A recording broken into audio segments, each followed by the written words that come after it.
So this is new topic 12th हम लोग start कर रहे हैं बच्चों। ये नाम में इसका पूरा कंसेप्ट क्लियर है। इलेक्ट्रो मीन्स चार्ज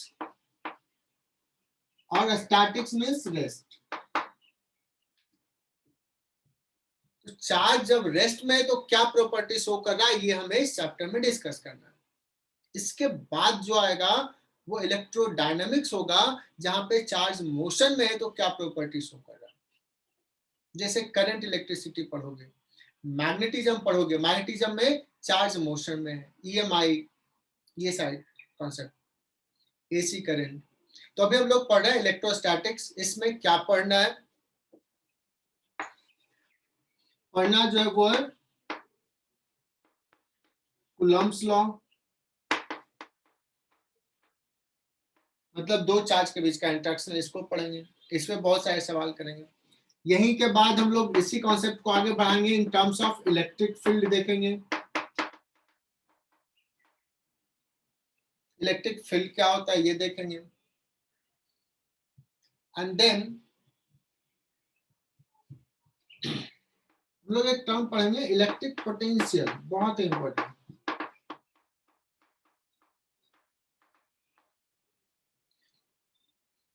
एक छोटा सा कॉन्सेप्ट है इलेक्ट्रिक डायपोल का। डायपोल का मतलब दो पोल। तो इसको अलग से थोड़ा पढ़ाया जाता है, इसके बहुत सारे प्रॉपर्टीज हैं, तो इसको इस पे सवाल बहुत सारे बनते हैं, इसको भी अलग से देख लेंगे। तो बच्चों हो गया इलेक्ट्रोस्टैटिक्स में ये part. And then electric field निकालने के लिए हम लोग पहले इंटीग्रेशन ये सब देखेंगे, बेसिक लॉ देखेंगे। एक और कॉन्सेप्ट है that is called Gauss law पढ़ना है। इलेक्ट्रिक फील्ड निकालने में बहुत हेल्प करता है जब केस सिमेट्री का हो। तो उससे पहले एक कॉन्सेप्ट पढ़ेंगे electric flux, then Gauss law, और एक बहुत important concept electric field inside metal.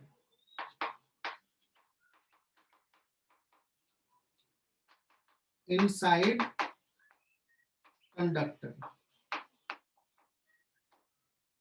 ये रफ हमने आइडिया दिया, these are the topic which we will cover in electrostatics।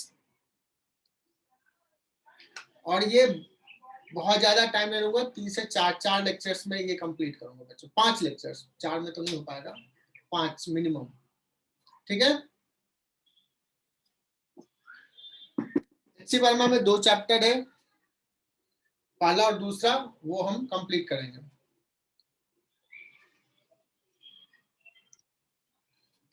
सो हम लोग स्टार्ट कर रहे हैं।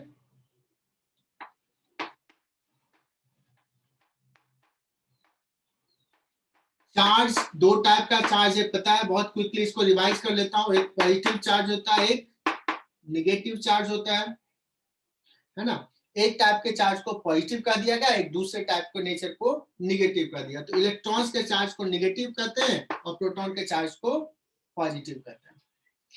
बट इसका मतलब ये नहीं होता है कि इलेक्ट्रॉन्स पे कुछ निगेटिव काइंड ऑफ थिंग है। दो डिफरेंट नेचर का चार्ज है बच्चों। हो सकता था कोई शुरुआत में ही इलेक्ट्रॉन्स के चार्ज को बोल देता कि ये पॉजिटिव चार्ज है, तो प्रोटॉन के चार्ज को निगेटिव बोलते हैं। और ऐसा बोलने से क्या होता है कि जब दोनों मिलता है, नेचर अपोजिट है, तो वो न्यूट्रल जैसा बिहेव करता है, इसलिए उसको प्लस और माइनस से डिनोट करता है। Is it clear? कोई निगेटिव काइंड ऑफ थिंग नहीं होता है ना। तो अगर कोई भी बॉडी है, उसमें बहुत सारे प्रोटॉन्स है, बहुत सारे इलेक्ट्रॉन्स हैं, और अगर न्यूट्रल बॉडी है तो जितने नंबर ऑफ प्रोटॉन्स है उतने इलेक्ट्रॉन्स है, इसलिए टोटल चार्ज हम कहते हैं 0 है। तो बच्चों अगर इसको पूछा जाए कि ये बॉडी न्यूट्रल है, is it chargeless?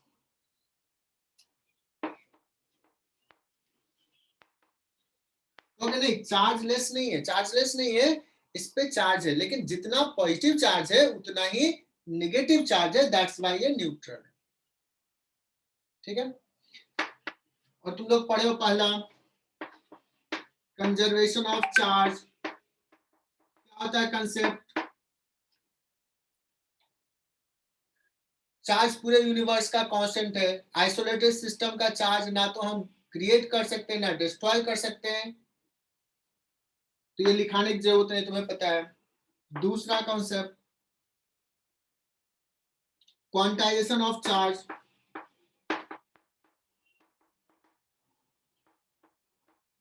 Just notes complete करने के लिए बस लिखा रहा हूं। क्वांटाइजेशन का मतलब क्या है गार्गी? क्वांटाइज का मतलब क्या होता है? डिस्क्रीट, अलग अलग। Yes sir. जैसे एप्पल, एप्पल क्वांटाइज है, एक एप्पल, दो एप्पल, तीन एप्पल। वाटर, वाटर कंटिन्यूअस है, जो हम देखते हैं, जो हमें परसीव होता है ना। तो चार्ज जो है वो क्वांटाइज्ड है एक्चुअली। क्वांटाइज का मतलब चार्ज जो होगा एक मिनिमम यूनिट है, उसी का मल्टीप्लिकेशन में होगा, और वो मिनिमम यूनिट इलेक्ट्रॉनिक चार्ज है। चार्ज ऑन इलेक्ट्रॉन पॉजिटिव भी हो सकता है, नेगेटिव भी हो सकता है। एन क्या है? Any integer. मतलब कोई कहे कि चार्ज जो होगा वो 2.4 इलेक्ट्रॉन्स का चार्ज है, तो ये स्टेटमेंट रॉन्ग है। क्लियर?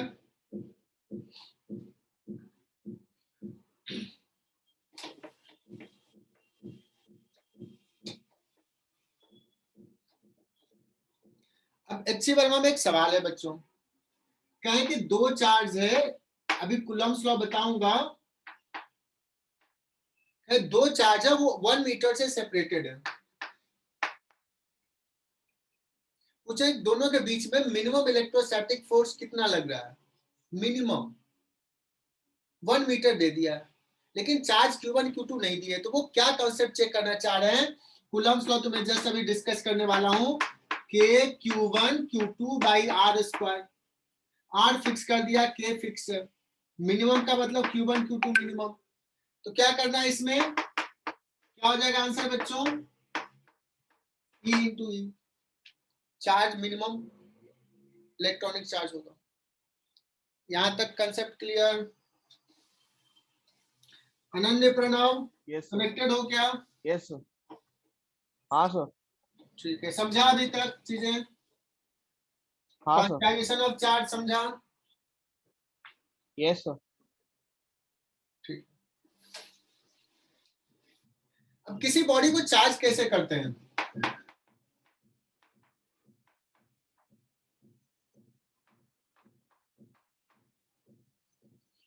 जस्ट ऐसे ही बता रहा हूं, मतलब कोई बहुत कॉन्सेप्ट का नहीं है। किसी बॉडी को कैसे चार्ज करते हैं? जब पढ़े होगे कोई भी 9th 10th में या 11th में बुक पढ़ते हो, तो क्या करते हैं? उसको रब करते हैं। कुछ कुछ एग्जांपल दिया जाता है। तुम भी एक्सपेरिमेंट अभी करो कि कंघी लो और उससे ना बाल को ये करो, तो फिर बाद में चिपकता है। जब फ्रिक्शन से क्या होता है, एक बॉडी का इलेक्ट्रॉन दूसरे बॉडी पे चला गया, तो क्या होता है, दो बॉडी को अगर रब किए तो यहां से इलेक्ट्रॉन्स जो है, एक बॉडी का इलेक्ट्रॉन्स दूसरे पे ट्रांसफर हो गया।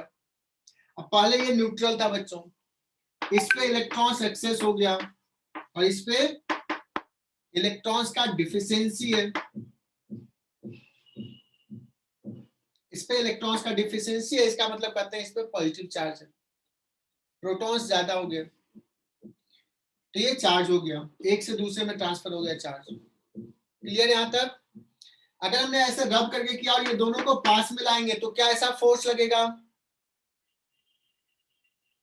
अट्रैक्टिव लगता है, इसलिए देखा कि अपोजिट नेचर का जो चार्ज है वो अट्रैक्टिव फोर्स लगाता है।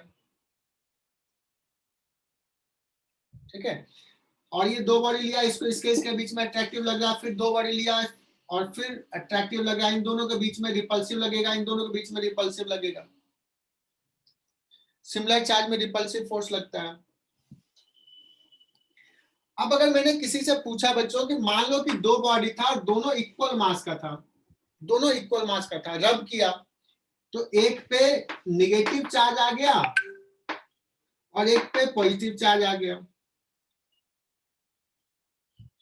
तो इसका मास m1 और इसका मास m2, पहले दोनों का मास m था। कोई बता सकता है कि m1 m2 में क्या होगा रिलेशन? एग्जैक्टली इक्वल होगा या कोई स्लाइटली ग्रेटर होगा? M2 will be greater than M2 M1. Greater रहेगा।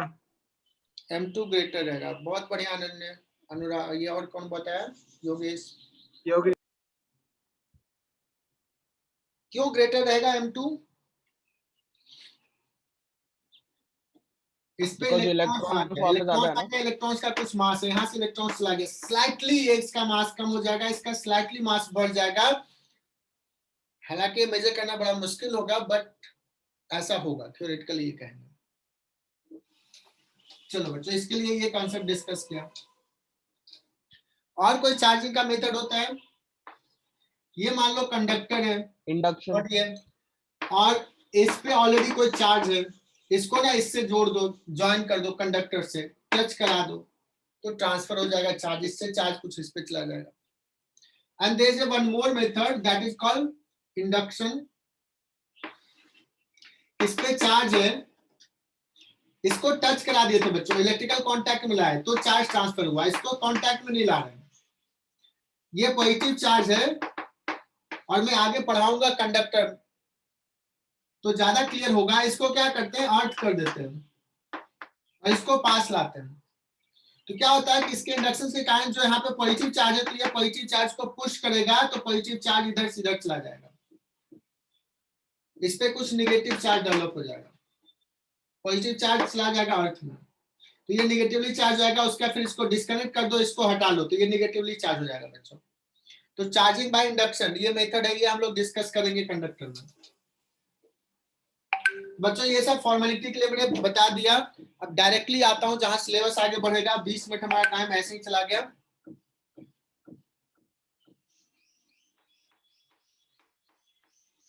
कूलम्ब्स लॉ, और ध्यान देना कब सिलेबस एकदम सडनली आगे बढ़ जाएगा पता नहीं चलेगा, तो एकदम ध्यान से देखते रहना।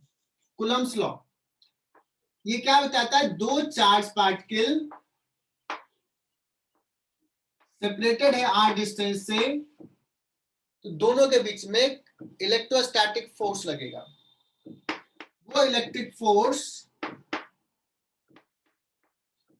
कितना होगा, सो वो चार्ज Q1 Q2 के मल्टीप्लिकेशन के प्रोपोर्शनल, डिस्टेंस के इनवर्सली प्रोपोर्शनल, स्क्वायर के, और एक कांस्टेंट 1/4 पाई एप्सिलॉन नॉट, और ये एक वेक्टर क्वांटिटी है बच्चों।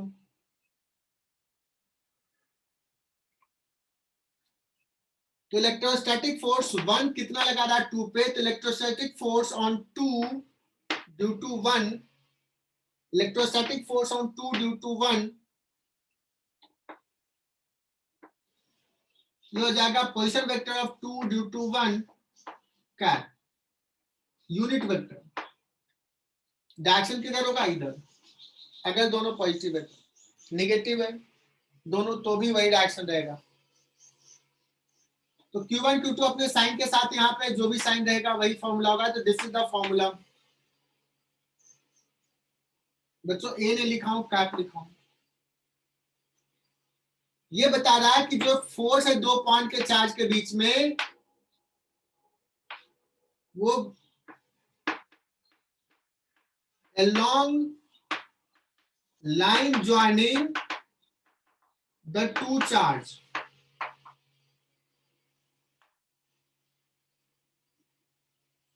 अगर छोटा सा सवाल ले लेते हैं बच्चों, एक फोर्स चार्ज है Q 2 माइक्रोकूलम का, और एक स्मॉल q है 0.1 माइक्रोकूलम का, ये है 3,4 पे,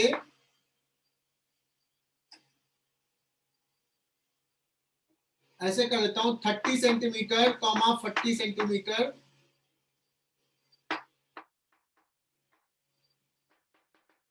find electric force on small q। यहाँ पे कुछ चीजें मैं बता रहा हूं। पहला तो व्हाट इज कूलम,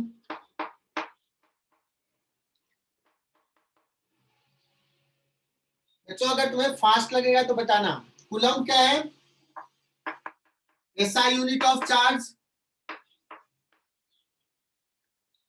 ये कूलम छोटा चार्ज है या बड़ा चार्ज है,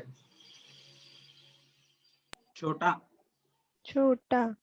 कूलम जो है वो छोटा चार्ज है या बहुत बड़ा चार्ज है? 1 coulomb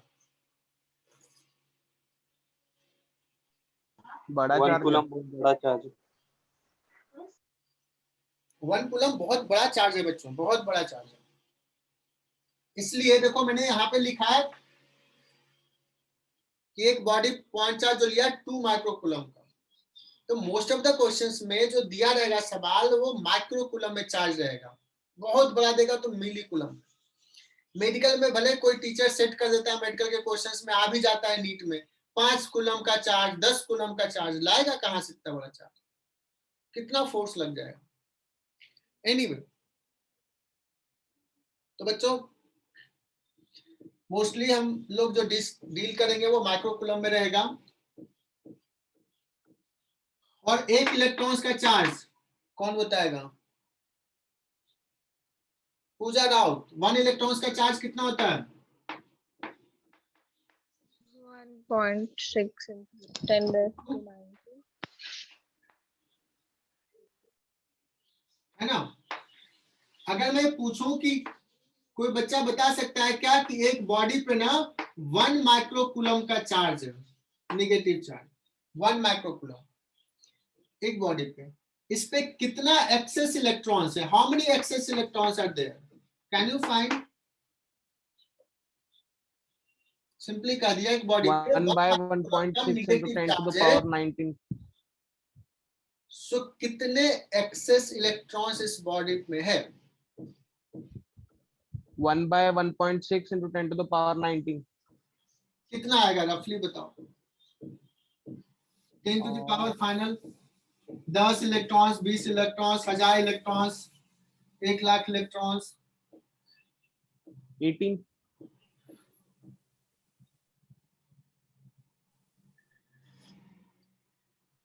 ten to the power 13 की टर्म्स में आएगा। 1 माइक्रो कूलम है मतलब 10 टू द पावर -6 कूलम हो गया। और एक इलेक्ट्रॉन्स का चार्ज है Q हो जाएगा N into E, that is equal to 1 micro coulomb. N electrons का चार्ज इतना, तो कितना नंबर ऑफ इलेक्ट्रॉन्स हो जाएगा? 10 to the -6 upon 1 electrons 1.6 into 10 to the power -19। ये ऊपर चला जाएगा बच्चों 10 to the power 13 divide by 1.6, that is 1.10 upon 1.6 into 10 to the power 12। 10 by 100 by 16, 100 by 16 रफली कितना हो जाएगा? 6, रफली 6 into 10 to the power 12 electrons, है ना? समझ रहे हो? इतने इलेक्ट्रॉन्स, इतना पैसा भी तुम्हारे पास हो गया ना, जितने इलेक्ट्रॉन्स उतना पैसा, तो कितने अमीर हो जाओगे सोच लो।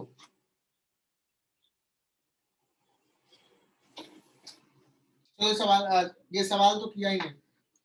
आनंद ने सोचा था कभी 1 माइक्रो कूलम चार्ज में, 1 माइक्रो कूलम चार्ज में जितने इलेक्ट्रॉन्स है उतने भी पैसे आ गए।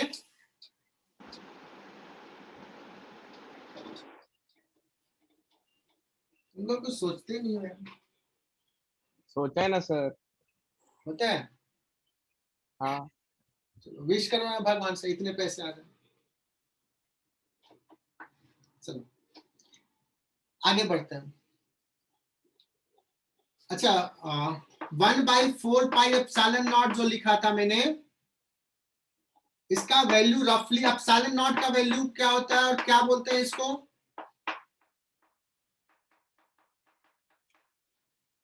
परमिटिविटी ऑफ फ्री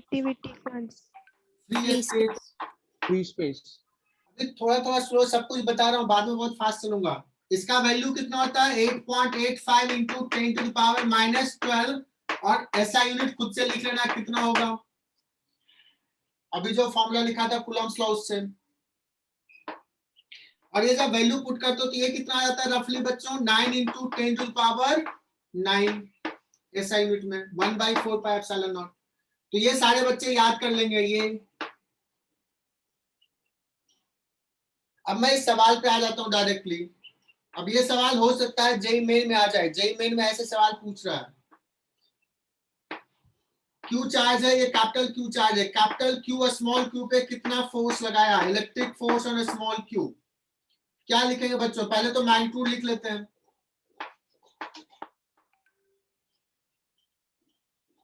लिख लो मैग्नीट्यूड के, yes sir के हो जाएगा 9 into 10 to the power 9 Q1 2 micro coulomb, Q2 0.1 micro coulomb, micro में दोनों का माइक्रो ले लिया तो 10 टू -12 अपॉन ये 30 सेंटीमीटर 40 सेंटीमीटर, ये कितना हो जाएगा 50 सेंटीमीटर। मतलब हाफ मीटर, है ना,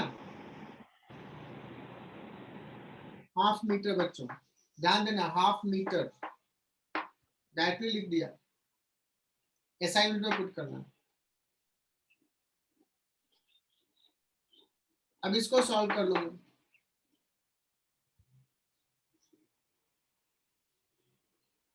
कितना आ जाएगा, कर ही लेते हैं। 4 8 7.2 into 10 to the power -3 Newton. Is it correct?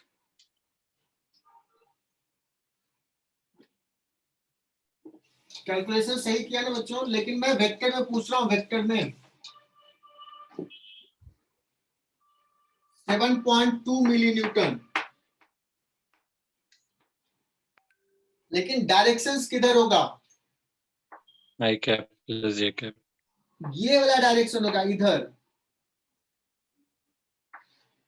ये हो जाएगा बच्चों, ये डायरेक्शन कौन सा हो जाएगा, ये हो जाएगा, ये 40 सेंटीमीटर है, 4 माइनस जे कैप और 3 minus I cap, am I right? ये वाला वेक्टर 4, ये 40 सेंटीमीटर है ना, हटा दिया 4 और ये, बट मुझे यूनिट वेक्टर चाहिए, तो कैन वी राइट कि -4 जे कैप, या ऐसे लिख देता हूं -3 I cap -4 J cap divide by 5, this is unit vector.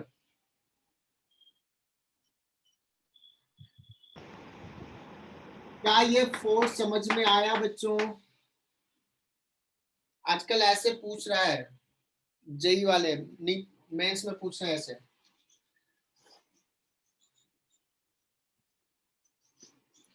और अगर क्यू कितना फोर्स इस पे लगाया तो ये डायरेक्शन देते हैं, 3 आई कैप 4 जे कैप।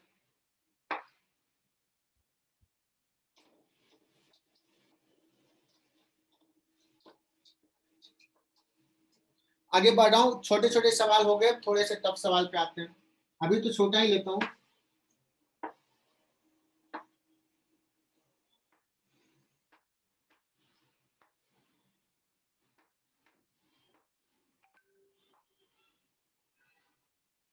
क्या करें, अभी तो 2 चार्ज लिया था हमने, डायरेक्टली 3 चार्ज पे आ गया। तो 3 चार्ज है, इस क्यू चार्ज पे मुझे फोर्स लगाना है, 2 पॉइंट चार्ज की जगह 3 पॉइंट चार्ज हो, 4 पॉइंट चार्ज हो, तो कैसे निकालेंगे बच्चों? इसके लिए होता है principal of superposition.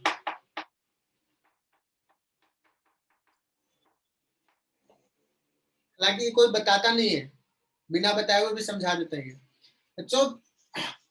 Coulomb's force जो है वो प्रिंसिपल ऑफ सुपरपोजिशन को फॉलो करता है। अब ये होता क्या है, बहुत जगह पढ़े होगे, अभी अभी तुम लोग वेव एंड साउंड चल रहा होगा, वहां भी पढ़ाया गया होगा एसएचएम में, प्रिंसिपल ऑफ सुपरपोजिशन।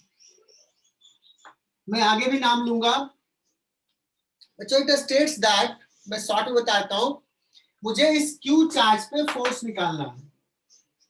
कूलम्ब्स ने कहा कि एक पॉइंट चार्ज दूसरे पॉइंट चार्ज पे कितना फोर्स लगाता है, ये कूलम्ब्स लॉ ने कहा, बता दिया। अब ये भी पॉइंट चार्ज है, और भी पॉइंट चार्ज होंगे, सारे जब लगा रहे हैं तो नेट रिजल्ट क्या होगा? तो principal of superposition states that, पहला स्टेटमेंट, एक पॉइंट चार्ज दूसरे पे कितना फोर्स लगाएगा, this is independent of presence of other charges. ये स्टेटमेंट लिख लेना। Force applied by one charge on another charge is independent of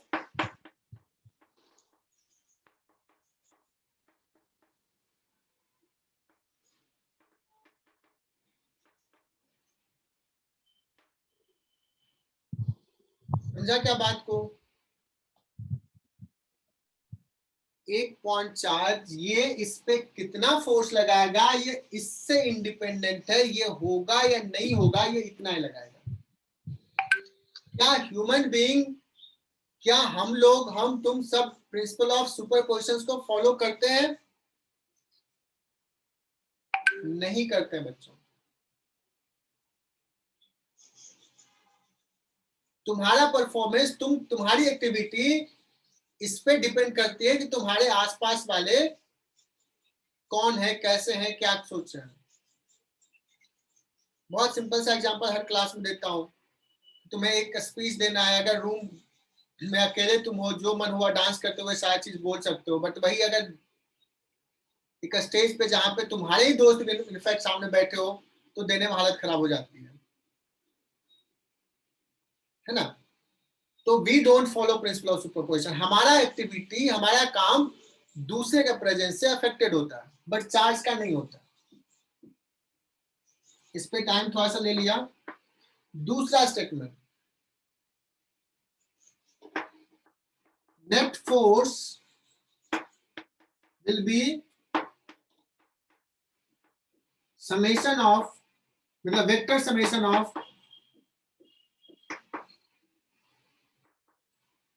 forces by all individual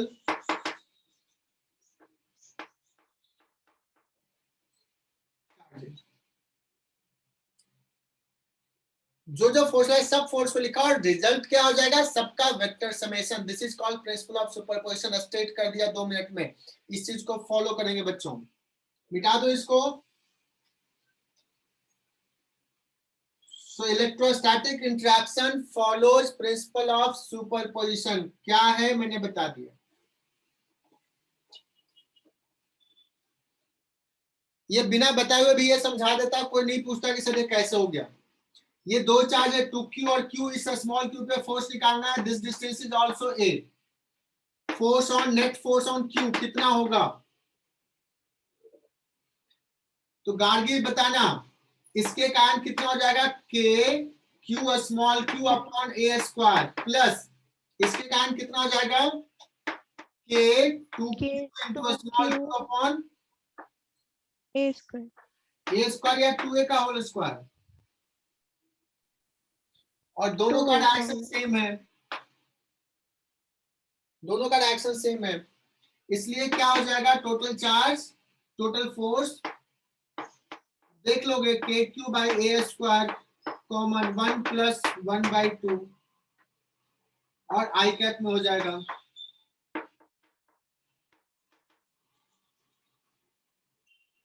समझा क्या?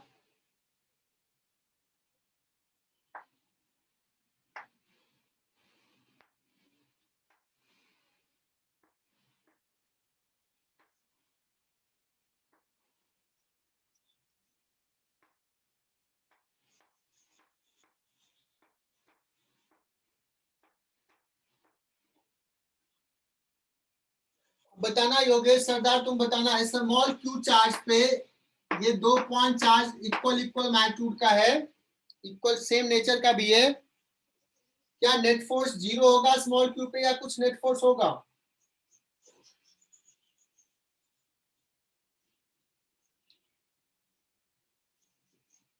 बच्चों बताना, इस स्मॉल क्यू पे कितना फोर्स होगा? 0। 0। क्यों 0 होगा? बिकॉज ये क्यू इधर Opposite direction। होगा, ये क्यू इधर फोर्स लगा रहा होगा, नेट फोर्स 0। कैपिटल क्यू पे कितना फोर्स लग रहा होगा, फोर्स ऑन कैपिटल क्यू। और ऐसे स्मॉल क्यू का नेचर क्या है, क्या small Q capital Q same nature का है? अगर सेम नेचर का है तो इधर लगेगा, लेकिन ये अगर अपोजिट नेचर का है इससे, तो इसका फोर्स इधर हो जाएगा और इसका फोर्स इधर हो जाएगा। अब मैं एक सवाल लेता हूं, मैं पूछता हूं व्हाट शुड बी, बहुत ही फेमस सवाल, small Q so that all the three charge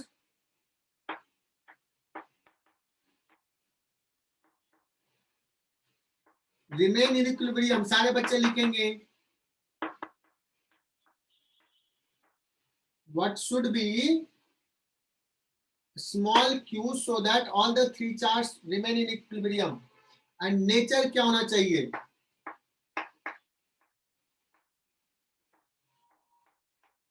same as q या अपोजिट एज q?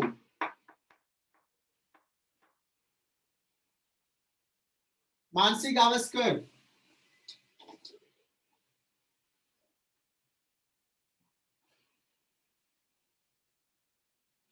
तीनों चार्ज को इक्विलिब्रियम रहना है, सारे बच्चे सुनेंगे। ये स्मॉल क्यू ना पॉजिटिव हो या निगेटिव हो, इसके सेम साथ नेचर का हो या पॉजिटिव, नेट फोर्स तो जीरो होगा स्मॉल क्यू पे। बट कैपिटल क्यू की बात करें तो ये कैपिटल क्यू इस पे इधर का फोर्स लगाएगा और इसको इक्विलिब्रियम में रखना है तो इसका फोर्स इधर होना चाहिए। That means this two should be opposite nature. और जितना फोर्स ये लगा रहा है उतना ही फोर्स ये लगाना चाहिए, तो स्मॉल क्यू का वैल्यू क्या होना चाहिए? तो के कैपिटल क्यू अपॉन 2a का whole square that is equal to a small q capital Q upon a square। am I right बच्चों?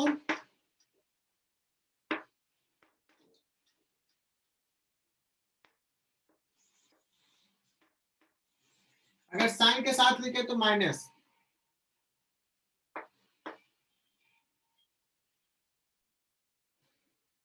पता नहीं कब से रिकॉर्डिंग बंद था बच्चों। सवाल ये है, तीन चार्ज इक्वल चार्ज वर्टेक्स पे है एक इक्विलैटरल ट्रायंगल का, सेंट्रॉइड पे कितना चार्ज रखें so that the whole system will be in equilibrium? बच्चों ये क्यू पे तो फोर्स जीरो होंगे सिमेट्री से, इस पे भी जीरो, तो इन दोनों का फोर्स जितना होगा उतना इसका फोर्स अपोजिट डायरेक्शन में। तो एक्सप्रेशंस लिख लोगे, क्या क्या रहा, ये टू और ये टू जाएगा, के गया, एक क्यू गया, ए स्क्वायर जाएगा, कितना आ रहा है बच्चों?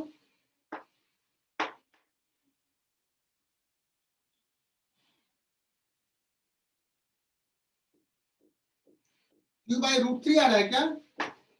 हाँ सर। और क्या आएगा? माइनस। बच्चों तुम्हारा होमवर्क रहा एक, Q capital Q capital Q capital Q,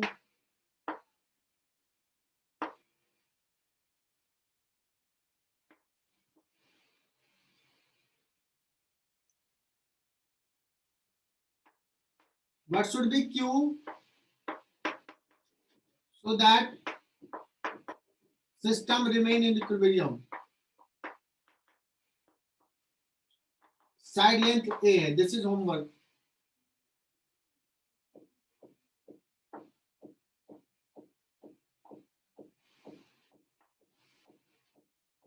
एक और होमवर्क,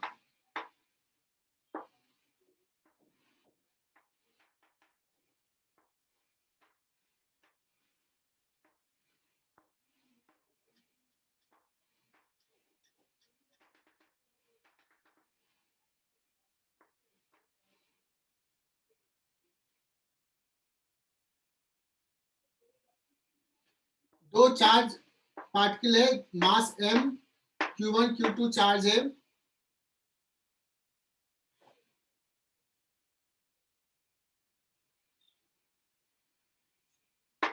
इक्विलिब्रियम में ये डिस्टेंस थीटा निकालना है, ये लेंथ है एल, टाइम थीटा क्या होगा?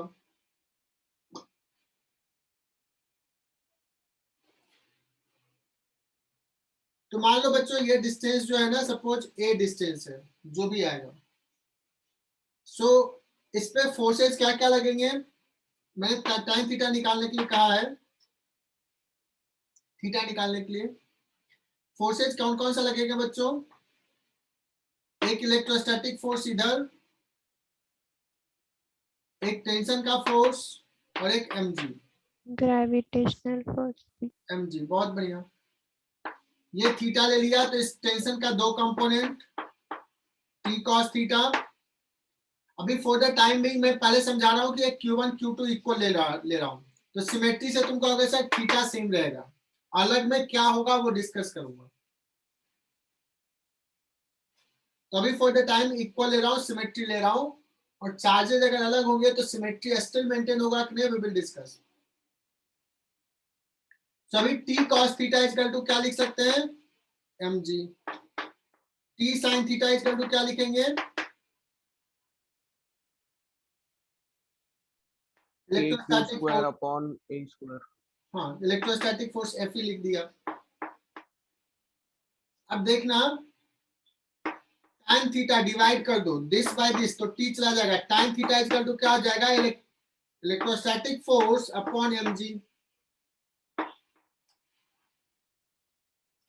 अब एक चीज बताना, अभी मैंने कहा कि अगर ये चार्ज q1 q2 होता तो ये जो इस पे फोर्स लगा रहा है F, जब इसका लिखेंगे फोर्स F तो तब भी तो सेम ही लिखेंगे, तब भी इसका इस पे फोर्स, न्यूटन्स थर्ड लॉ से इसका इस पे फोर्स। बच्चों जब इसका थीटा लिखेंगे तो भी यही आएगा, जब इसका थीटा लिखेंगे तो भी यही आएगा।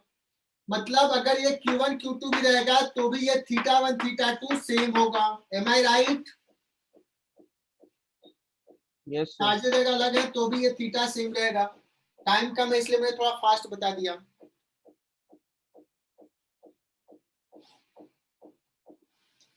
सर क्या बोला ये, और एक बार बोलो। मैंने बोला गार्गी कि अगर इस पे चार्जेस डिफरेंट है, अगर सेम चार्ज है, इक्वल है, तो सारा चीज सिमेट्री है, तो ये थीटा तो इक्वल रहेगा।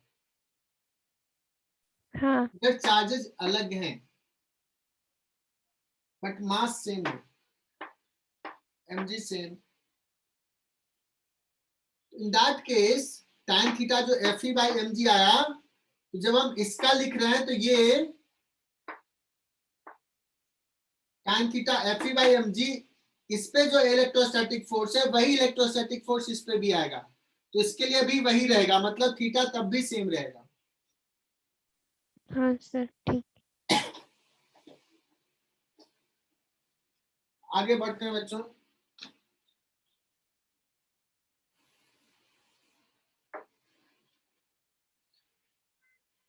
दो चार्जेस के बीच का फोर्स कूलम्ब्स लॉ बताया। अब कहोगे सर आपने जो बताया चार्ज Q1 और Q2 के बीच का force 1/4 pi epsilon not,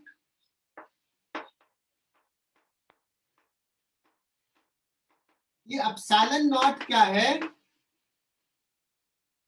permittivity of free space. अगर ये दोनों चार्ज वैक्यूम में नहीं रह करके, वैक्यूम या एयर में नहीं रह करके किसी मीडियम में हो,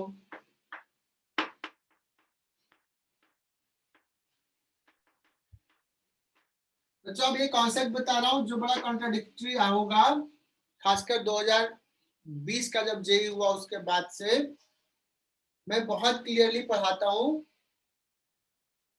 इन्हें मीडियम, जब मीडियम रहेगा, और ये कॉन्सेप्ट है यही, और ये थ्योरी यही है, ये 100% श्योर हूं कि अगर मीडियम है तो अब इन दोनों के बीच का force on Q1 due to Q2 कितना होगा? 1/4 pi epsilon naught Q1 Q2 by R square होगा 1/4 pi epsilon Q1 Q2 by R square होगा। ध्यान से सुनना, ये कॉन्सेप्ट है जो तुम्हें हर जगह मिस्टेक्स भी मिलेंगे, और अब तो मतलब बताऊंगा अभी कहानी थोड़ी सी। Force on Q1 by Q2 1/4 pi epsilon naught Q1 Q2 by R square होगा कि 1/4 पाई एप्सिलॉन, एप्सिलॉन क्या बोलेंगे? relative permittivity permittivity of the medium. Given medium. ये क्या था? Permittivity of free space, free space. Permittivity of free space था। एक second रुकना थोड़ा सा। मीडियम में रखा हुआ है तो फोर्स एक चार्ज का दूसरे चार्ज पे ये लिखूं कि ये लिखूं? मेडिकल वाले तो सारे बच्चे बोलेंगे सर ये 1/4 pi epsilon Q1 Q2 by R square. क्या होगा अनुराग, पार्थ अवध?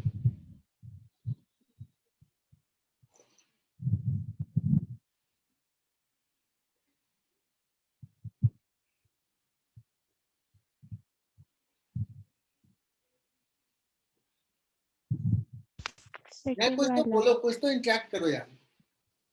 second वाला सेकंड वाला ही होगा सर।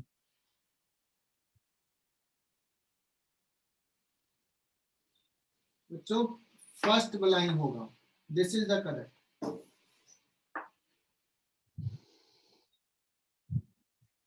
फर्स्ट वाला ही होगा करेक्ट। कहोगे सर ये क्या, ये तो मैंने बुक में यही लिखा पढ़ते हैं।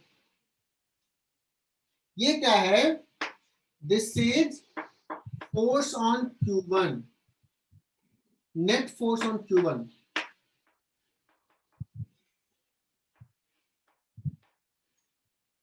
अब मैं स्टेटमेंट बोल रहा हूं। एक्चुअली जब Q1 Q2 है ना तो ये मीडियम है ना, तो मीडियम भी पोलराइज होता है, जो हम लोग बाद में पढ़ेंगे। मैं बट यहाँ पे कॉन्सेप्ट क्लियर करने के लिए, मतलब नोट्स कंप्लीट करने के लिए यहाँ पे बता रहा हूँ। जनरली मैं कभी यहाँ पे नहीं बताता हूँ। मीडियम जो है वो पोलराइज होता है, तो इस Q1 पे ना मीडियम भी फोर्स लगा रहा है और Q2 भी लगा रहा है, तो Q1 पे नेट फोर्स हो जाएगा 1/4 pi epsilon Q1 Q2 by R हो जाएगा। ध्यान से सुनना, 1/एप्सिलॉन, एप्सिलॉन का मतलब होता है परमिटिविटी, और परमिटिविटी होता है epsilon R into epsilon not. इसको बोलते हैं रिलेटिव परमिटिविटी।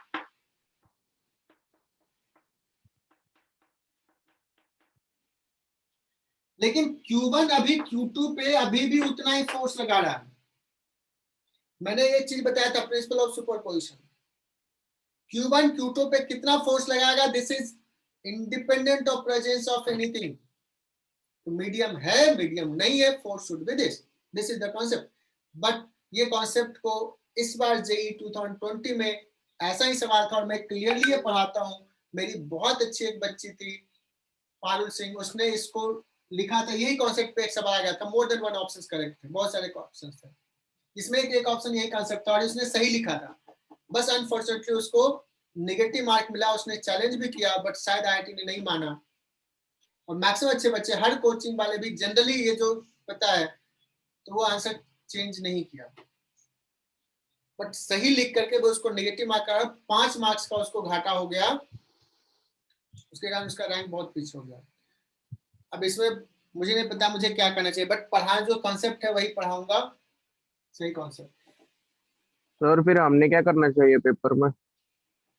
करना तो यही चाहिए जो मैं बता रहा हूँ, क्योंकि यही कॉन्सेप्ट है। ठीक है,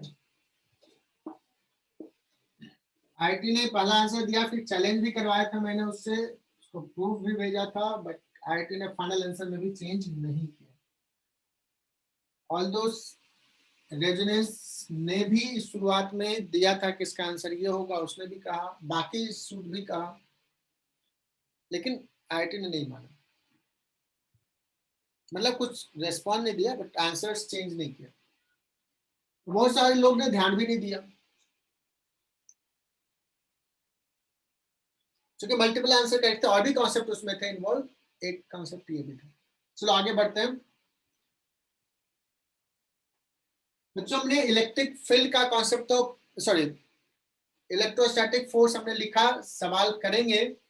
मैं अब डायरेक्टली आ जाता हूं।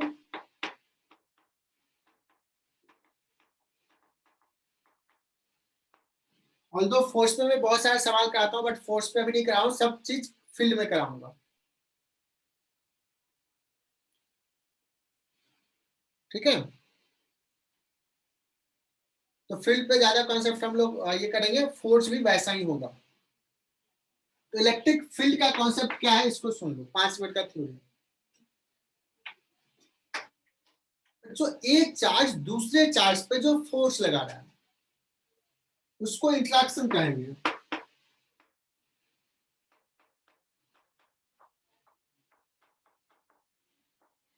एक चार्ज जो दूसरे चार्ज पे फोर्स लगा उसी को मैं बोलूंगा इंटरेक्शन। तो जो इलेक्ट्रिक इंटरेक्शन है वो इलेक्ट्रिकल इंटरेक्शन को हम मानेंगे कि this is a 2 step process. उस इलेक्ट्रिक इंटरेक्शंस को समझने के लिए बेहतर तरीके से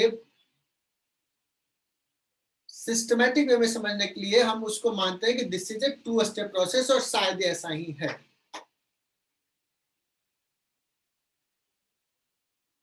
क्या है 2 स्टेप? मतलब एक चार्ज दूसरे चार्ज पे जो फोर्स लगाया है उसको 2 स्टेप प्रोसेस माना।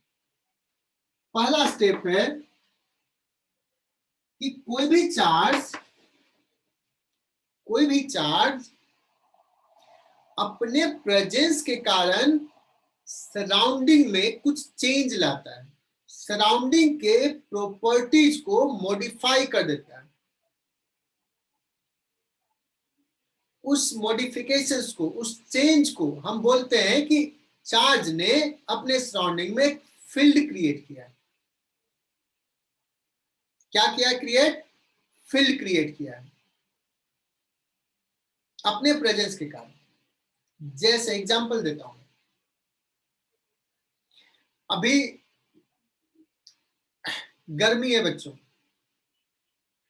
और रूम में तुम क्या करते हो?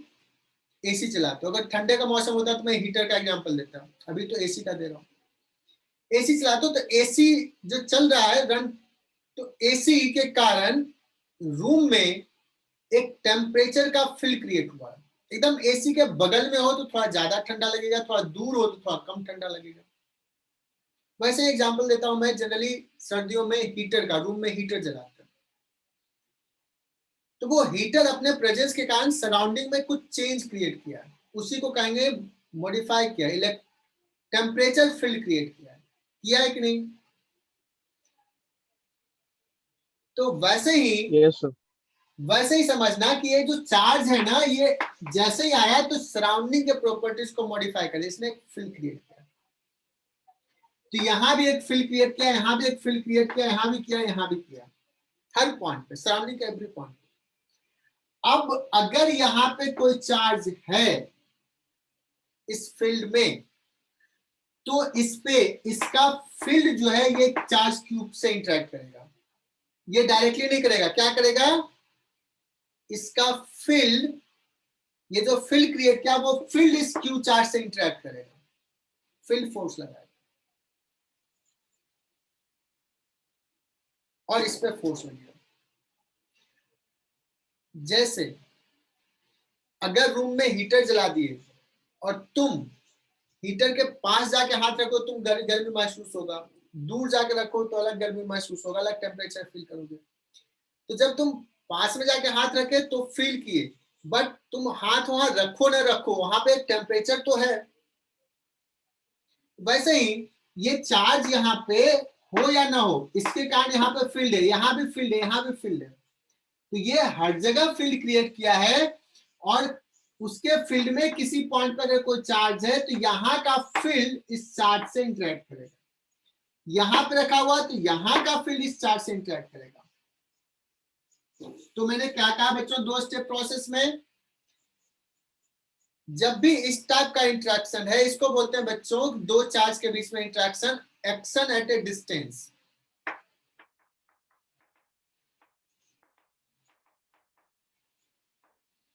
दोनों चार्ज जो फोर्स लगाया था, दोनों फिजिकली कांटेक्ट में नहीं थे, बिना कांटेक्ट के फोर्स लगा रहे हैं। इस टाइप के फोर्स को बोलेंगे एक्शन एट डिस्टेंस। ऐसे और भी कुछ एग्जांपल बता सकते हो? 2 मैग्नेट के बीच का फोर्स, ग्रेविटी का फोर्स सन और अर्थ के बीच में लग रहा है। तो वैसे जितने भी फोर्सेज हैं उसको पढ़ने के लिए ये फील्ड का कॉन्सेप्ट पढ़ते हैं। और फील्ड के कॉन्सेप्ट में मैंने कहा कि this is a 2 step process. पहला स्टेप, क्योंकि ये चार्ज में पढ़ा रहा हूं, तो any charge because of its presence creates field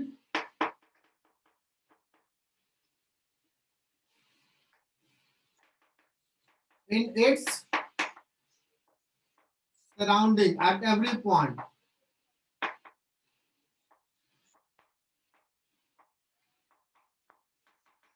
but अलग अलग पॉइंट पे उसका मैग्नीट्यूड अलग हो सकता है, डायरेक्शन अलग हो सकता है। और दूसरा स्टेप है, second step, if at any point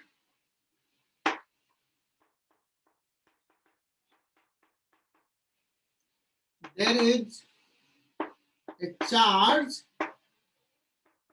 then electric field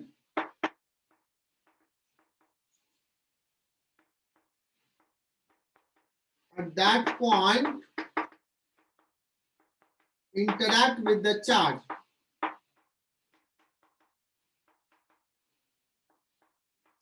interact का मतलब फोर्स लगाएगा।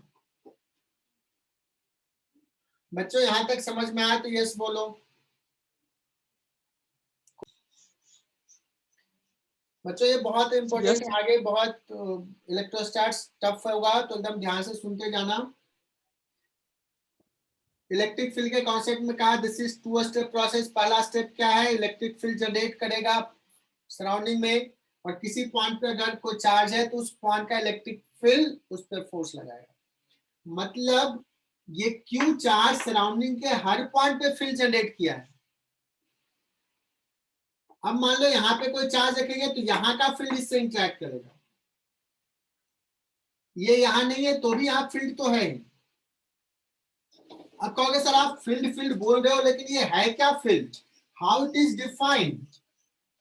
तभी तो सिर्फ फील्ड का कॉन्सेप्ट बताया, how it is defined,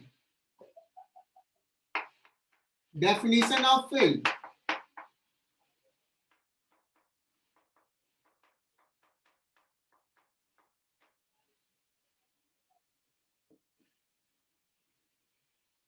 definition of electric field. बच्चों मुझे ना इस पॉइंट पे कितना इलेक्ट्रिक फील्ड है ये निकालना, डिफाइन करना।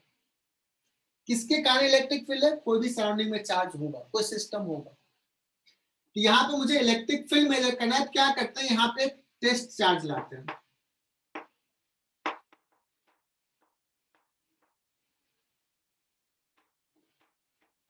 ये थोड़ा टाइम टेकिंग है बच्चों, बट बता देता हूं, अदरवाइज इनकम्प्लीट लगेगा, इसलिए पढ़ा रहा हूं। Bring a test charge at this point. कहोगे सर टेस्ट चार्ज का क्या प्रॉपर्टी होगा? टेस्ट चार्ज का प्रॉपर्टी होगा कि this should be a small,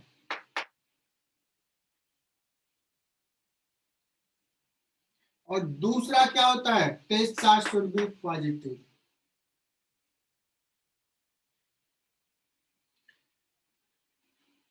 राशि को तुम बता सकते हो क्या, ये स्मॉल क्यों लेते हैं टेस्ट चार्ज? कॉलेज वाले टीचर्स अगर देखोगे तो कभी कभी पढ़ाएंगे test charge should be unit. Unit नहीं, यूनिट मतलब 1 कूलम चार्ज तो बहुत बड़ा चार्ज है, बहुत छोटा। रीजन इज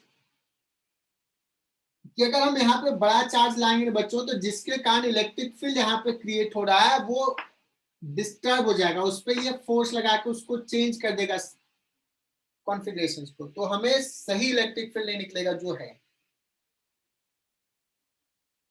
तो क्यों small clear, it should not disturb the charge distribution because of which electric field has to be calculated. कहोगे सर पॉजिटिव क्यों, तो ये कन्वेंशन है।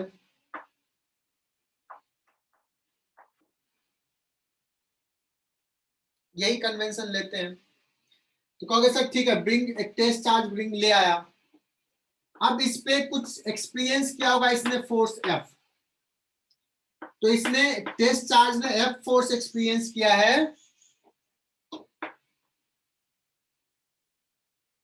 Q चार्ज, तो अगर यूनिट चार्ज होता तो कितना फोर्स एक्सपीरियंस करता, उसी को हम कहते हैं इलेक्ट्रिक फील्ड। बच्चों यही डेफिनेशन है।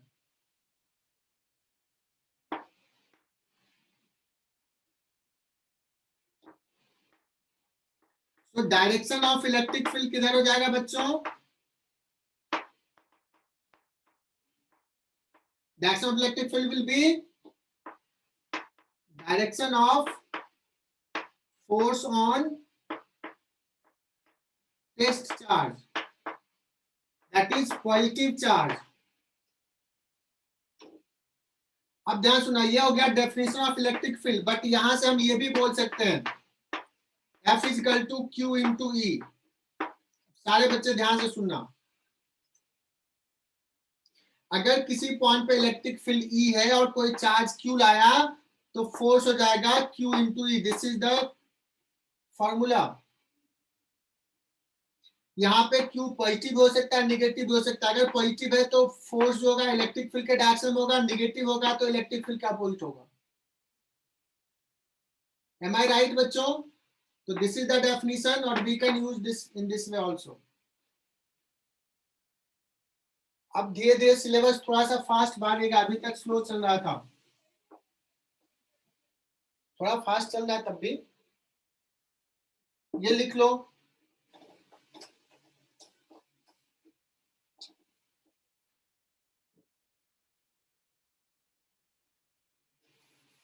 JR बैच टफ लगेगा तो बताना मुझे। बच्चों एक पॉइंट चार्ज है, find electric field due two point charge Q। इस Q के कारण किसी पॉइंट पे मुझे इलेक्ट्रिक फील्ड निकालना है। तो डेफिनेशन वाइज देखो जाते हैं, क्या करेंगे, इस Q के कारण यहाँ पे फील्ड निकालना है, तो एक टेस्ट चार्ज ले आते हैं, पॉजिटिव टेस्ट चार्ज,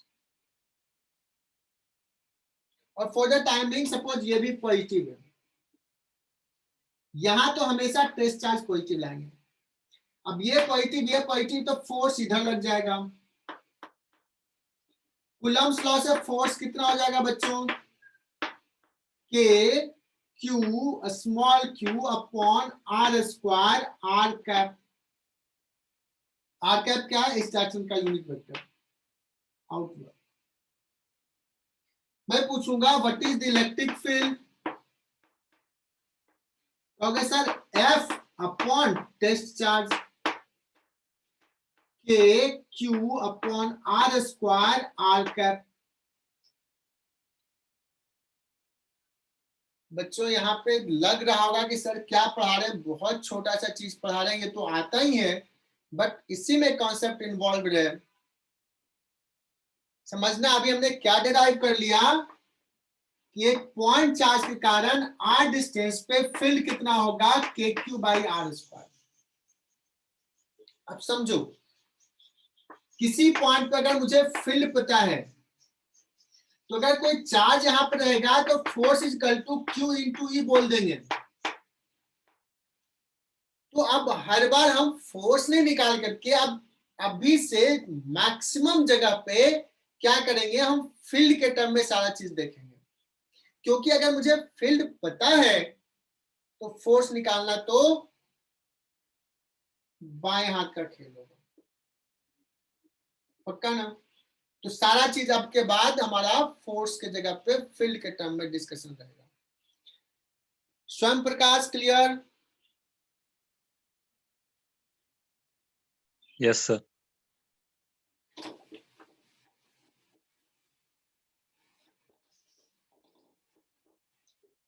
लिख लिया? गार्गी फास्ट लग रहा है तुझे? इसलिए घर पे मेहनत करोगे सब हो जाएगा। सर थोड़ा थोड़ा फास्ट लग रहा है, कुछ नहीं, घर पे जब करोगे ना होमवर्क सब आसान हो जाएगा। अब ये क्यू चार्ज है, देखो हमने कहा कि k Q by r square into r cap लगा, यहाँ पे फिल ऐसा है। अगर इस पॉइंट पे फील्ड पूछूं, ये R1 सपोज डिस्टेंस है, यहाँ पे फील्ड क्या हो जाएगा? कहोगे सर के Q by R1 square into R1 cap. R1 cap ये है, ये डायरेक्शन रेडियली आउटवर्ड।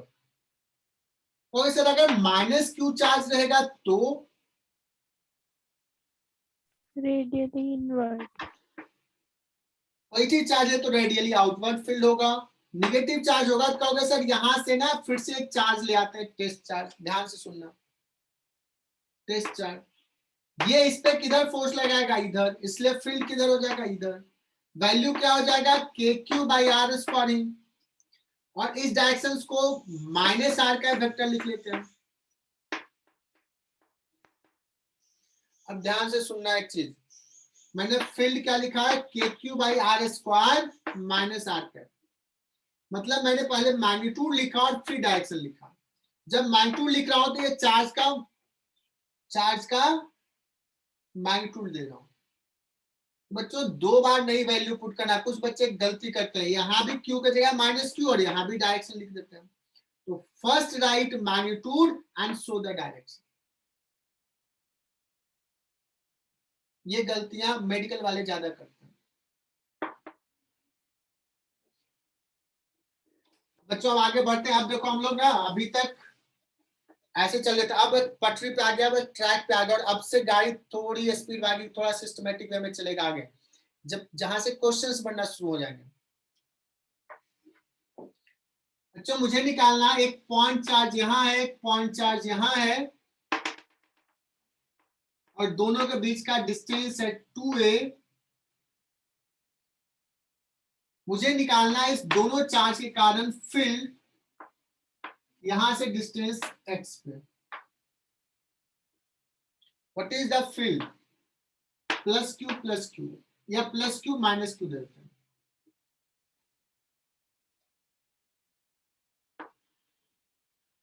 यहाँ पे फील्ड क्या है? ये पॉइंट सपोज O दे दिया, ये पॉइंट A दे दिया,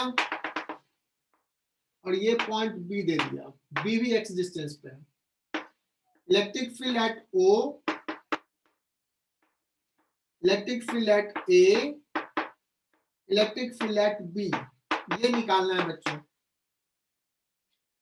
यहां भी प्रिंसिपल ऑफ सुपरपोजिशन फॉलो होगा,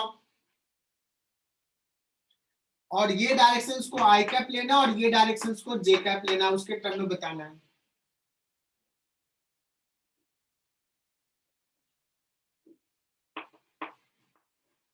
सबसे पहले इलेक्ट्रिक फील्ड एट O मैं बताता हूं, बाकी तुम बताओगे।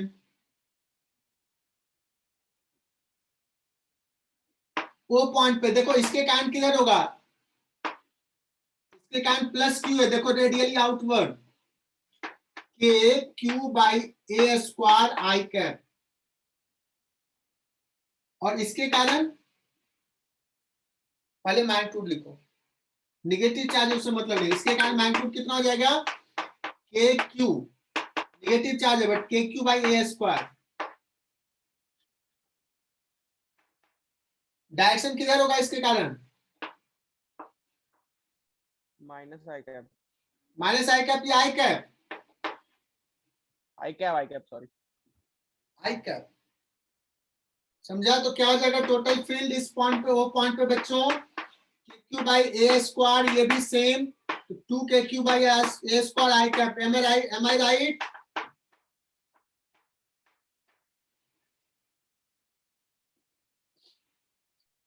अगर ये दोनों पॉजिटिव होता है तो यहाँ पे फील्ड क्या हो जाता है? 0।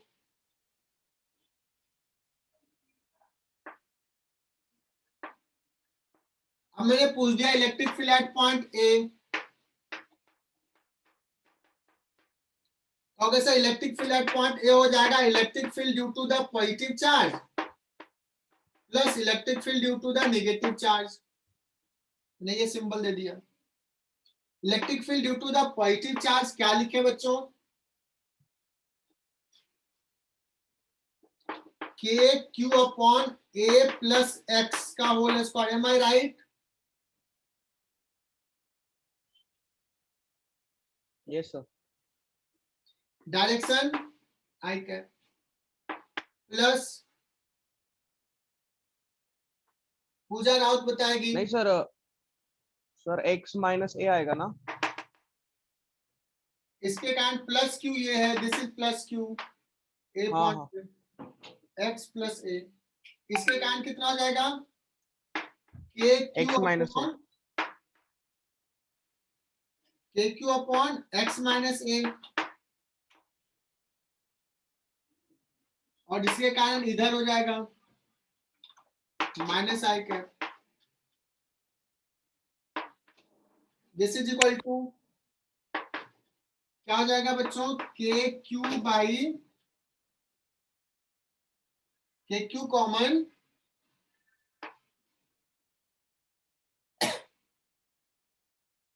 One by A plus X square minus one by A minus X minus A का स्क्वायर।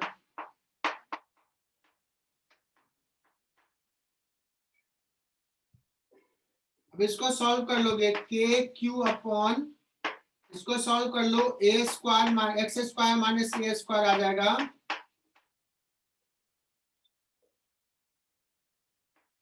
का होल स्क्वायर, और ये हो जाएगा 4ax minus I cap. Check it.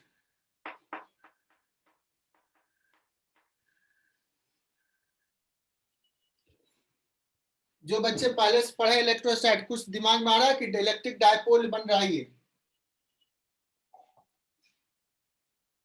Yes, sir. तो इसको मैं बाद में फिर से बताऊंगा, इस एक्सप्रेशंस को लूंगा, मैं कहूंगा खुद से करने के लिए इलेक्ट्रिक डायपोल के फॉर्म में, बट अभी नहीं बता रहा हूं।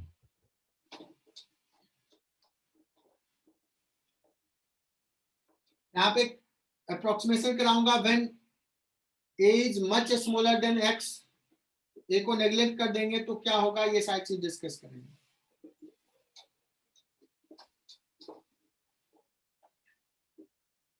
अभी एक और पॉइंट था, q माइनस क्यू।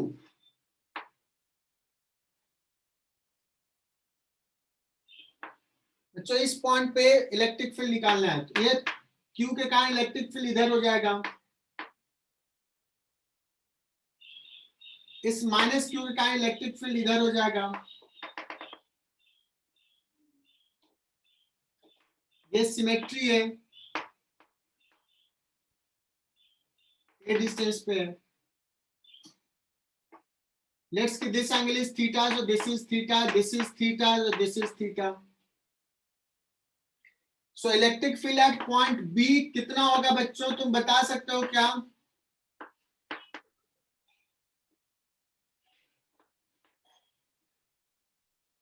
अगर एक के कारण इलेक्ट्रिक फील्ड E1 है तो दूसरे के कारण भी मैग्नीट्यूड E1 होगा। हाँ। तुम लोग ब्रिलियंट बच्चे हो, ये पता चल रहा होगा, क्योंकि ये डिस्टेंस सेम है, ये डिस्टेंस सेम है। और नेट इलेक्ट्रिक फील्ड मैं लिखूं तो 2E1 cos थीटा या sin theta, Cos theta, I cap या माइनस आई कैप या J cap? I cap. I cap. Mansik Awaskar, क्या ये बता सकते हो कि E1 क्या लिखूं एक के कारण फील्ड? ये डिस्टेंस मैंने x दिया है, ये डिस्टेंस, तो E1 जो हो जाएगा वो हो जाएगा k q अपॉन ये डिस्टेंस का स्क्वायर, ये स्क्वायर। तो मुझे कंफर्म करना a square plus x square,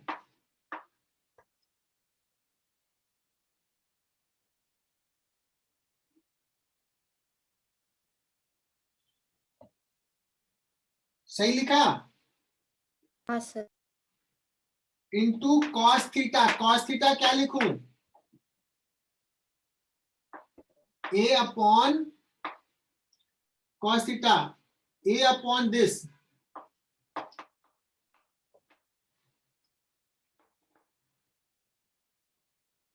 क्या हो जाएगा? 2k A upon A square plus X square to the power 3/2, इतना आएगा। This is electric field at point B.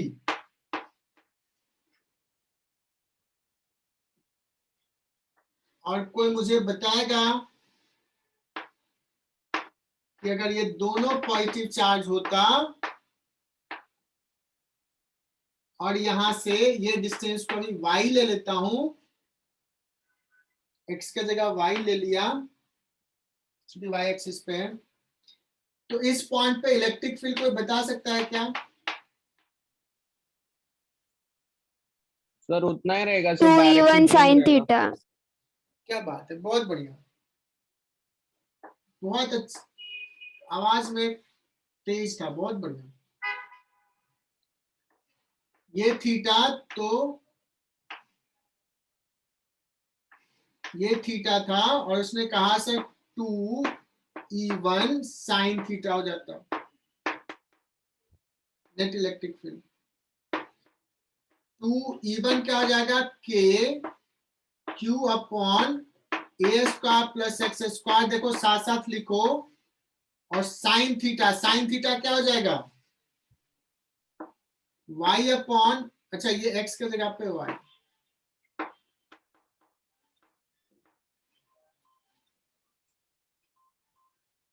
ठीक है।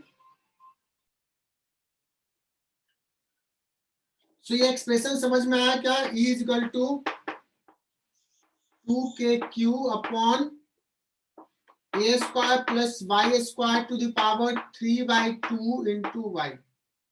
बच्चों बहुत इंपॉर्टेंट रिजल्ट पे आ रहा हूं, ये सवाल आज का इंपॉर्टेंट सवाल होगा। अगर हम y का वैल्यू अलग अलग पुट करें, y इक्वल टू 0 ले लें, यहाँ पे फील्ड कितना होगा?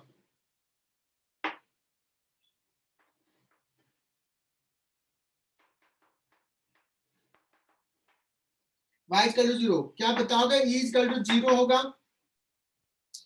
हाँ ठीक है। और बच्चों इलेक्ट्रिक फील्ड जब ये बहुत दूर हो, बहुत दूर हो, तो 1/r² से घटता है, तो बहुत दूर जाएंगे तो क्या होगा? इलेक्ट्रिक फील्ड y बहुत बड़ा है, 0।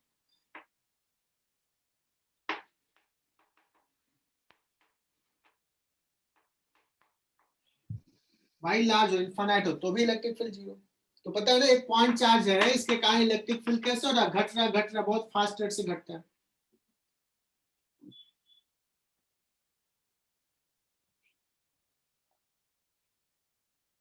बच्चों मुझे ये करना है कि यहाँ पे 0, इनफाइनाइट पे 0, तो इलेक्ट्रिक फील्ड यहाँ से बढ़ा होगा और किसी पॉइंट पे मैक्सिमम होगा, तभी तो फिर घट के फिर 0 हुआ है। So there must be a point where field is maximum. So find y where E will be maximum.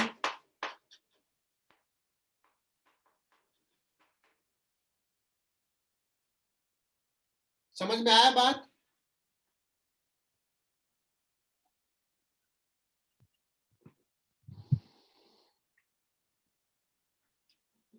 Okay sir, बहुत ही सिंपल सा है। इलेक्ट्रिक फील्ड ये थोड़ा सा मेडिकल वालों को परेशान कर सकता है, क्योंकि मैथमेटिकल टूल तुम लोगों को मैंने पढ़ाया नहीं है। E is a function of y, किस y के लिए मैक्सिमम होगा? तो d upon dy that is equal to 0 for maximum और मिनिमम। इसको डिफरेंशिएट करोगे, मैं डायरेक्टली रिजल्ट लिख लेता हूं। इंजीनियरिंग वाले आता है तुम्हें डिफरेंशिएट करना। y इज इक्वल टू क्या आता है बच्चों?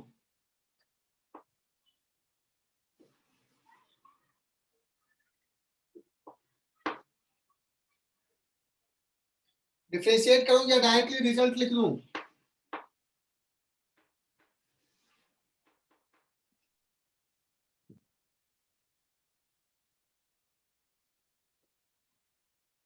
और ये बहुत इंपॉर्टेंट रिजल्ट है, बहुत जगह पे आएगा। अपूर्वा पाटिल का भी डिफरेंशिएट किया तूने, निकाला ये वैल्यू? Yes sir. ठीक है, तो ये किसी को नहीं आ रहा है तो ये ब्ला रहने देते हैं, इसको डिफरेंशिएट कर लेते हैं।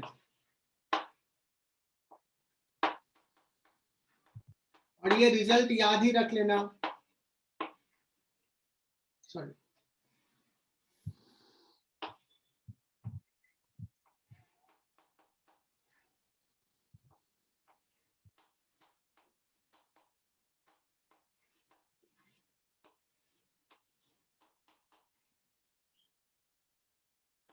इसको डिफरेंशिएट करोगे तो ये आ जाएगा A square plus Y square cube, denominator में y का differentiation 1, A square plus Y square to the power 3/2 as it is, minus y as it is, इसका डिफरेंशिएशन मैं फास्ट लिख लेता हूं, जिसको नहीं पता रहने देना, रिजल्ट याद रख लेना, 3/2 n इंटू ए स्क्वायर प्लस वाई स्क्वायर का रूट इंटू वाई स्क्वायर का 2/। मेडिकल वाले लिखने की ऐसी जरूरत नहीं है, इंजीनियरिंग वाले लिख सकते हैं।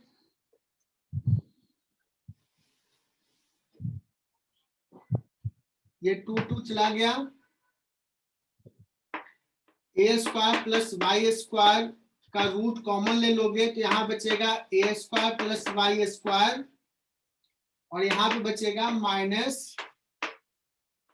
3y square, this should be equal to 0, नीचे में डिनोमिनेटर सब as it is, so a square minus 2y square is equal to 0, so y square is equal to a square by 2, so y is equal to plus minus a by root 2।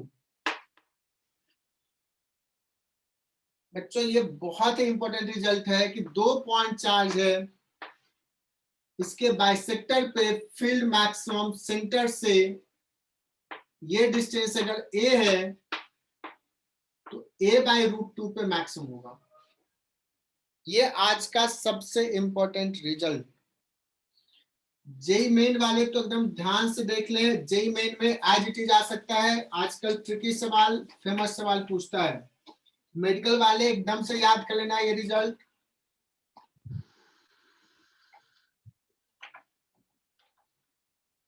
Clear?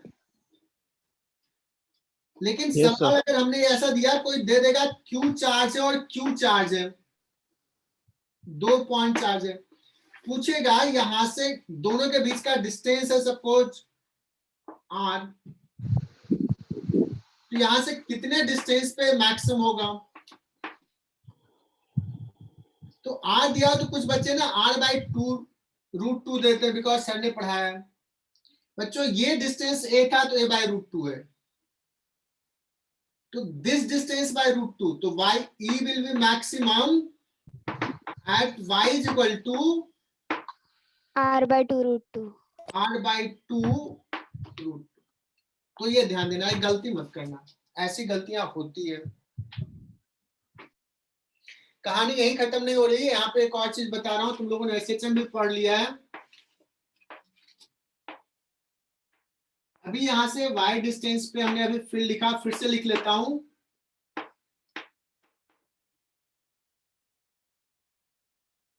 Electric field कितना आया था? k q upon a square plus y square to the power 3/2 into y। बच्चों अगर यहां पे मैंने ना एक निगेटिव चार्ज रख दिया,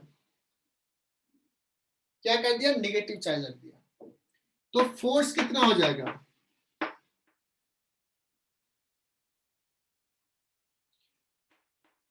क्योंकि चार्ज निगेटिव है तो माइनस क्यू इंटू ई। इलेक्ट्रिक फील्ड इधर है, चार्ज निगेटिव, तो फोर्स किधर हो जाएगा? नीचे। बच्चों अगर यहां पे चार्ज है तो कितना फोर्स लगेगा? सारे बच्चे ध्यान से सुनना, मेडिकल वाले स्पेशली। देखो 19 से 16 हो गए, 3 बच्चे निकल गए।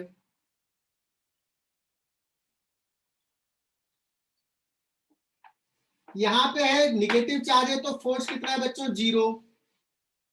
यहां से थोड़ा सा ऊपर ले गए, कैसा फोर्स होगा पुल करने वाला, K Q small Q y upon a square plus y square to the power 3/2। Minus sign सिर्फ ये बता रहा है कि नीचे है। क्या ये फोर्स रेस्टोरिंग है?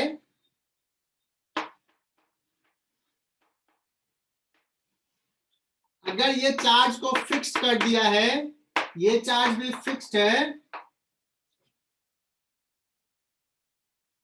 जेआर बैच बताना ये चार्ज फिक्स है, इसको ऊपर ले गया छोड़ दिया तो ये वापस आएगा, वापस आएगा तो यहाँ पे कुछ इसके पास काइनेटिक एनर्जी हो जाएगा तो और नीचे जाएगा, जैसे नीचे जाएगा फोर्स ऊपर लगेगा। So this will perform oscillatory motion. Is this motion SHM?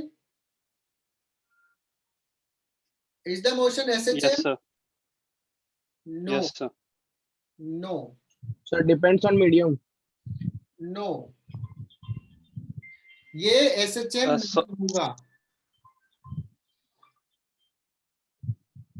ये SHM नहीं होगा बिकॉज SHM के लिए कंडीशन होता है proportional to y, proportional to displacement. ये तो कॉम्प्लिकेटेड फंक्शन है।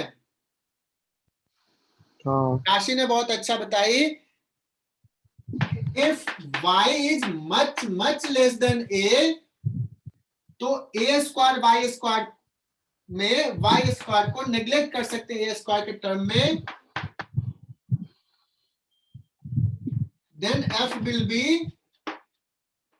k q small q y upon a to the power q, square ये चला जाएगा।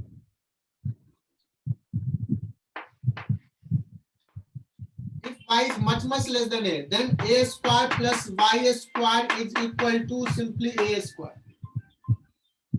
ठीक है? When y is much less than a, बहुत छोटा, in that case ये ऐसा फंक्शन होगा। अब बताना कि ये जो है SHM है, then it will perform SHM। Medical batch, engineering batch, JEE main में बहुत चांसेस है ऐसे क्वेश्चंस आने का, ये SHM होगा। बट अगर सपोज ऐसा सवाल हो, ये Q है, ये Q है, और कह दिया जाए कि इसको ना a डिस्टेंस से या a/2 डिस्टेंस से यहां से छोड़ दिया गया माइनस क्यू को, तो ये ऐसे आएगा, यहाँ पे आएगा, फिर इधर जाएगा। This will perform oscillatory motion, this will perform periodic motion but not SHM। a हो, a/2 हो, जो भी हो, पीरियोडिक होगा, ऑसिलेटरी होगा, but not SHM। Is it clear to all? JR batch, Parth Abad, Shadip Malik। हाँ sir.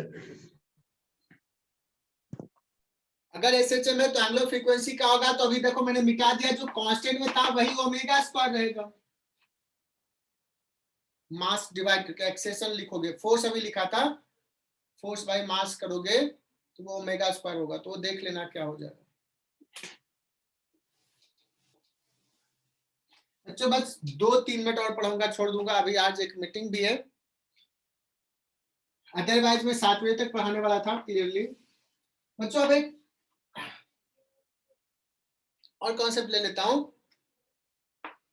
यहाँ पे प्लस क्यू तो ये माइनस क्यू था तो SHM था, लेकिन कोई कह देगा नहीं क्यू है और यहाँ पे छोड़ दिया, प्लस क्यू है, पॉजिटिव है,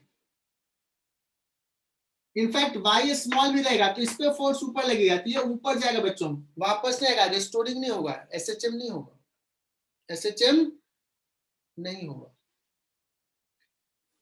लेकिन अगर एक चार्ज यहाँ पे Q है, प्लस Q है, और this is constraint to move only in this direction, इधर नहीं जाएगा, इस सिर्फ इधर जाएगा, तो इस Q को ना थोड़ा सा इधर लेके ले जाओ, x डिस्टेंस, छोटा सा x डिस्टेंस लेगा,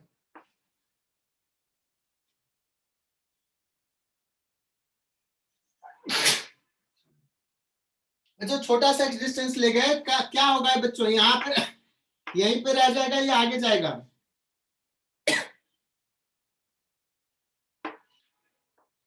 साक्षी पाटिल क्या होगा?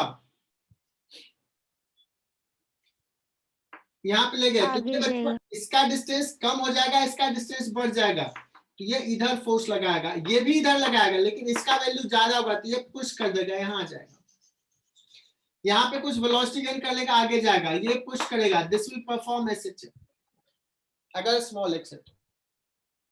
बच्चों मेरा पुराना वीडियो लेक्चर सब रखा मतलब है, तो उसमें देखोगे कि इस एसएचएम का फ्रीक्वेंसी, इंजीनियरिंग वाले बैच वाले स्पेशली, इस एसएचएम का फ्रीक्वेंसी और इस एसएचएम का फ्रीक्वेंसी क्या डिफरेंस है, किसका वैल्यू क्या होगा, एक्सप्लेन किया।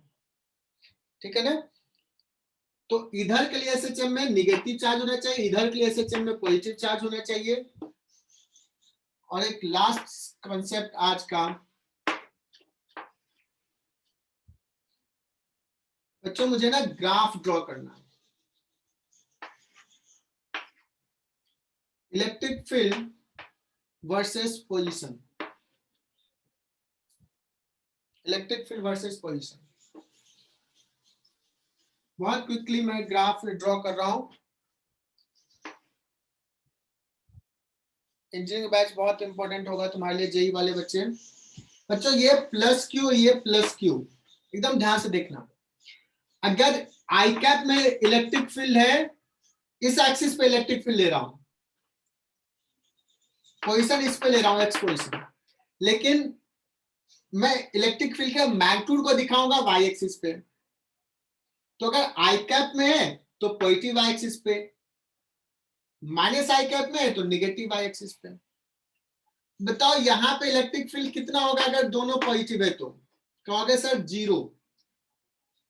मैं पूछूंगा यहाँ पे कितना इलेक्ट्रिक फील्ड होगा, तो अगर सर यहाँ पे इसके कारण इधर होगा और इसके कारण इधर होगा, बट इसका इंपैक्ट कम, इसका इंपैक्ट ज्यादा, तो यहाँ पे ज्यादा इधर होगा। सो इलेक्ट्रिक फील्ड इस डायरेक्शन में, आई कैप में पॉजिटिव, और बच्चों घटते जाएगा और यहाँ पे हो जाएगा 0। मानसी गावस्कर कनेक्टेड हो क्या? सर ये दोनों इक्वल अगर है Q और Q, तो ये जस्ट मिड पॉइंट पे इक्वल टू 0 हो जाएगा इलेक्ट्रिक फील्ड। यस अब बताना इस पॉइंट पे इलेक्ट्रिक फील्ड किधर होगा, इस पॉइंट पे। कहोगे सर इस पॉइंट पे किस चार्ज का इलेक्ट्रिक फील्ड डोमिनेट करेगा, ए चार्ज या B charge? B. B, because ये नजदीक है। बी के कारण फील्ड किधर है, इधर है, नहीं सॉरी, बी के कारण फील्ड किधर है, इधर है। ए के कारण इधर है, ये छोटा है ये बड़ा है, निगेटिव है। तो कैसा होगा फील्ड बच्चों, इधर इस सेशन में नीचे होगा, ऐसा जाए। जैसे जैसे नजदीक आएगा फील्ड बहुत बढ़ेगा, पॉइंट चार्ज है, टेंड्स टू इंफिनिटी।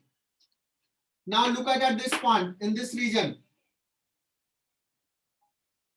बच्चों यहाँ पे फील्ड इसके कारण और इसके कारण सेम डायरेक्शन में, इसके कारण बहुत ज्यादा, सो ऐसा ग्राफ होगा। एम आई राइट बच्चों?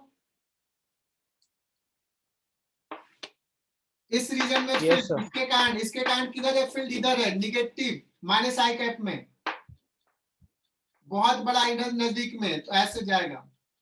तो ये ग्राफ समझ में आया, इलेक्ट्रिक फील्ड वर्सेस पोजीशन? हाँ सर। किसी को तकलीफ इसमें? नहीं सर।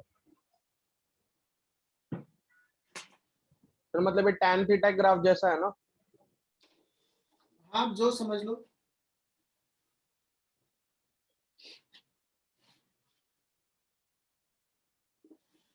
अभी मैंने डायरेक्शन और इसके साथ बताया,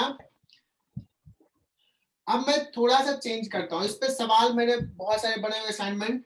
ये सपोज Q1 और ये सपोज Q2 है, और electric field versus this graph में ऐसा ले रहा हूं।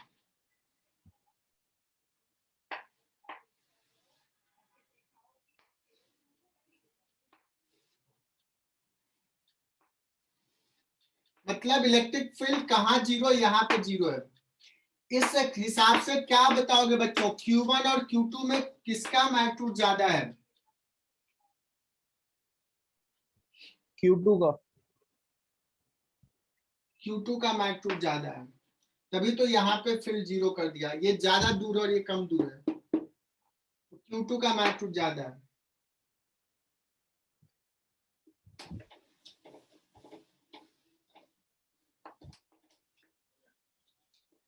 So can you draw a diagram?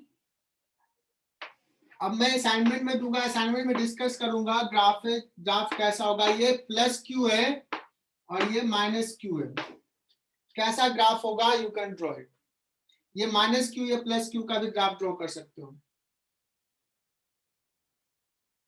एक ऐसा इसका ग्राफ ड्रॉ करना, रफ स्केच कैसा ग्राफ होगा, और एक -2q प्लस क्यू,